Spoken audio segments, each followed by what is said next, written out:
अरविंद कनोजिया। जिस उम्र में लोग अपने जीवन को संवारने के सपनों को पूरा करने में लगे रहते हैं, उस उम्र में अरविंद अपनी मां के साथ समाज सेवा कर रहे हैं। अरविंद की मां ने उन्हें एकल विद्यालय में ही पढ़ाया। वो खुद एकल विद्यालय की आचार्य थी, तो बेटे को भी सिखाया, जो एकल आज काम कर रहा है। बचपन से अरविंद होशियार थे और मां के बताए मार्ग पर चलते रहे। यूपी के पीलीभीत में रहने वाले अरविंद पहले एकल के छात्र रहे हैं। उसके बाद वो एकल विद्यालय के आचार्य बने और आज एकल अभियान के प्रभाग ग्राम स्वराज योजना प्रमुख हैं। अरविंद ने अपना ज्यादा समय पीलीभीत से सटे उत्तराखंड के जिलों में दिया और एकल विद्यालय को आगे ले जाने का काम किया। अरविंद ने शिक्षा के साथ साथ उत्तराखंड के सुदूर इलाके के बच्चों को खेल कूद के लिए प्रेरित किया और उन्हें खेलों में रुचि दिलाई। अरविंद का कहना है कि वो एकल के माध्यम से इन बच्चों को और सशक्त बनाएंगे और उत्तराखंड के सुदूर गांव के बच्चों को समाज की मुख्य धारा से जोड़ेंगे।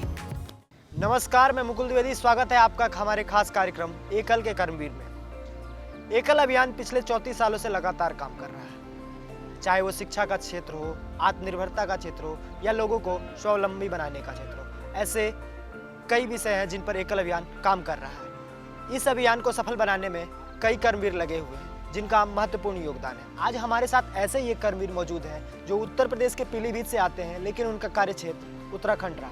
स्वागत है अरविंद जी हमारे साथ आपका। सबसे पहले तो हम आपसे यही जानेंगे कि आप एकल अभियान से जुड़े कैसे। 2004 में उत्तर प्रदेश के जिला पीलीभीत में एकल विद्यालयों का विस्तार चल रहा था। माताजी उस समय आचार्य के रूप में गांव में जुड़ी और मेरा सौभाग्य रहा कि मैं एकल विद्यालय का विद्यार्थी बना। माताजी के साथ एकल विद्यालय में जाना, विद्यालय में अपने विद्यालय का काम पूर्ण करना और संस्कार पक्ष में दीप मंत्र, गायत्री मंत्र, ये सारी चीज़ सीखना, खेल खेलना, ये मुझे बहुत अच्छा लगता था। तो इस प्रकार से मैं एकल विद्यालय से मेरा परिवार और हम लोग जुड़े। एक एकल के छात्र से लेके आज एक विभाग का प्रमुख, एक क्षेत्र का प्रमुख होकर, ये सफ़र कैसा रहा? देखिए, वास्तव में जब मैं विद्यार्थी रहा, उसके बाद थोड़ा सा जब मैं बड़ा हुआ तो माता जी के साथ संच मासिक अभ्यास वर्गों में जाना होता था आचार्यों के। तो माता जी के साथ बिल्कुल पीछे मैं बैठता था, तो मैं देखता था कि जिस तरीके से प्रशिक्षण होते थे, उस समय तो इतनी समझदारी नहीं थी कि ये क्या हो रहा है, लेकिन बहुत अच्छा लगता था जब सामने से कोई बोलता था, विषय लेता था या उनका वंदना का अभ्यास होता था, तो मेरे मन में एक बड़ी जिज्ञासा रहती कि बहुत अच्छा लगता था मुझे। तो इसके साथ यात्रा मेरी प्रारंभ हुई। 2007 में माननीय श्याम जी का प्रवास, पीलीभीत जिले के ही पूरनपुर क्षेत्र में एक जंगलों में गांव पड़ता है रामकोट, वहाँ माननीय श्याम जी का एक दिन का प्रवास रहा। तो वहाँ हम लोग पहुँचे थे।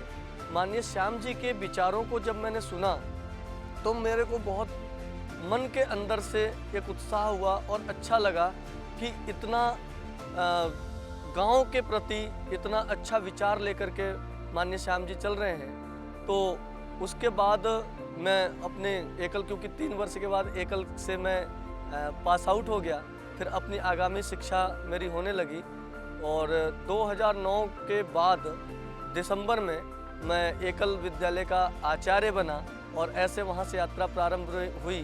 फिर उत्तराखंड में अंचल अभियान प्रमुख, फिर भाग प्रमुख, फिर संभाग प्रमुख और अभी ग्राम स्वराज प्रमुख की जिम्मेवारी निभा रहा हूँ। अभी आप ग्राम स्वराज प्रमुख हैं, तो इस दायित्व के अंदर आप क्या कार्य करते हैं? क्या एकल अभियान से कैसे लोगों को जोड़ते हैं, कैसे काम करते हैं? देखिए, वास्तव में एकल अभियान पंचमुखी शिक्षा को लेकर के काम कर रहा है। उसमें जो अपना ग्राम स्वराज योजना है, इसमें इसका मूल जो मंत्र है वो ग्रामवासी के दर्द को स्वर देना।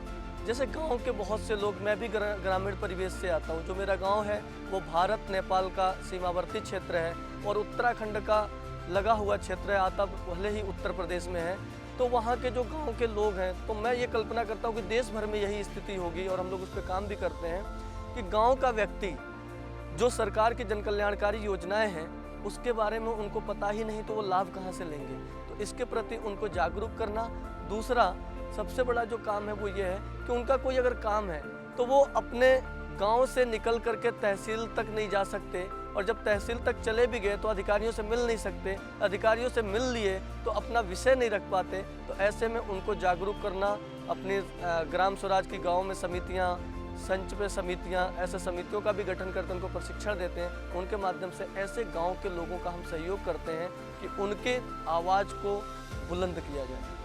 आज आप उत्तराखंड देख रहे हैं, तो उत्तराखंड बेसिकली पहाड़ी इलाका है, थोड़े से एक दो जिले मैदानी इलाके के हैं, लेकिन बाकी पूरे पहाड़ी जिले। तो आप उत्तराखंड में प्रवास भी करते घूमते, तो उत्तराखंड के ग्रामीण इलाकों की सबसे बड़ी चुनौती क्या है कि जहाँ काम करना बड़ा मुश्किल है? क्या चुनौती सबसे ज़्यादा? देखिए, उत्तराखंड में जो सबसे बड़ी चुनौती है, जो मैंने देखा पिछले 13 वर्षों में, कि पलायन यहाँ की सबसे बड़ी चुनौती है। गांव खाली हैं, लेकिन फिर भी एकल अभियान के माध्यम से हम लोगों ने जो स्वरोजगार का कार्य प्रारंभ किया है, जैसे महिलाओं के बीच में अचार का काम है या अन्य कार्य जो हस्तशिल्प से महिलाएं बना रही हैं, तो उस पर दूसरा जो गांव में बच्चे रह गए, गांव में वही लोग हैं जिनके पास ना तो संसाधन है, कोई आय के बड़े स्रोत हैं कि वो शहरों में जाके बच्चों को पढ़ा सकें। तो ऐसे बच्चे एकल विद्यालय में आ रहे हैं, शिक्षा ग्रहण कर रहे हैं, और जो उनको सपोर्टिंग एजुकेशन नहीं मिल पाती थी, विद्यालय से आने के बाद गांव में समय व्यतीत करते थे, तो कहीं ना कहीं वो बच्चे यहाँ पर अपना शिक्षा ग्रहण कर रहे हैं।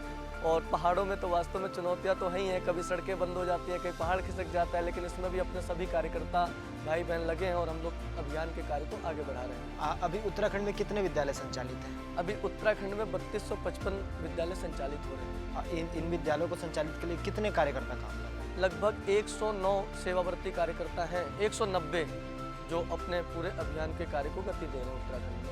तो एकल विद्यालय, जब आप 2004 से जुड़े हैं, 2004 से आज 2023 से, इन 19 सालों में उत्तराखंड में एकल विद्यालयों के माध्यम से क्या बदलाव आया? देखिए, मैं 2004 में तो एकल के विद्यार्थी के नाते जुड़ा। 2010 के बाद मैं सेवावर्ती बना और मेरा कार्य क्षेत्र अधिकतर उत्तराखंड ही रहा। अभी तो खैर पश्चिमी उत्तर प्रदेश, ब्रज मंडल और उत्तराखंड है। उत्तराखंड में जो एक परिवर्तन देखने को मिला कि महिलाओं को घर से निकलना, बहनों को घर से निकलना एक बहुत बड़ी चुनौती रहती थी, लेकिन एकल विद्यालय के माध्यम से अगर महिला सशक्तिकरण की भी बात करें तो आज बहनें जो 18 से 25 वर्ष 30 वर्ष की आयु की हैं, 20 दिन 22 दिन 25 दिन घर से बाहर रह करके प्रवास करके और अपने परिवार को विश्वास में लेकर के काम कर रही हैं, तो ये भी कहीं ना कहीं एक परिवर्तन है। अच्छा, आगे आप लोगों की क्या कार्य योजना है? आगामी जो हम सब की कार्य योजना है वो अपना आदर्श संच के माध्यम से, जैसे हम लोगों ने प्रगत संच बनाए हैं, उसके माध्यम से प्रत्येक गांव में पंचमुखी शिक्षा दिखे, इसके लिए हम लोग प्रयत्नशील हैं और अंचल प्रमुख योजना के तहत हम लोग अपना काम कर रहे हैं। आप आगे अगले 10 साल में उत्तराखंड को कहाँ देखते हैं? उत्तराखंड में एकल विद्यालयों को कहाँ देखते हैं? अगले 10 वर्षों में हम सबका एक लक्ष्य भी है, प्रयास भी हम लोग कर रहे हैं कि जो अभी तक भारत लोक शिक्षा परिषद दिल्ली या अन्य जगहों का जो सहयोग मिल रहा है, दिल्ली के लोगों के सहयोग के साथ साथ उत्तराखंड से भी अधिक से अधिक विद्यालय संचालित, यहाँ भी चैप्टरों का निर्माण हो, उसकी शुरुआत हो गई है। तो हम प्रयास करते हैं कि उत्तराखंड में एकल अपने पैर पर खड़ा हो और यहाँ से ही स्थानीय सहयोग से अपने विद्यालय संचालित हो। नागपुर में जनवरी में खेलकूद प्रतियोगिता होने, उससे पहले सभी अंचल प्रभागों में खेलकूद प्रतियोगिता हो रही है, तो इसको आप कैसे देखते हैं, खासकर उत्तराखंड में? देखिए, वैसे तो एकल अभियान में खेलकूद लंबे समय से चल रहा है, लेकिन वो संच स्तर तक ही हम लोग आके सीमित हो जाते थे। पिछले वर्ष से एक अभियान लिया संगठन ने, अभ्युदय यूथ क्लब एक अलग से ही स्थापित किया।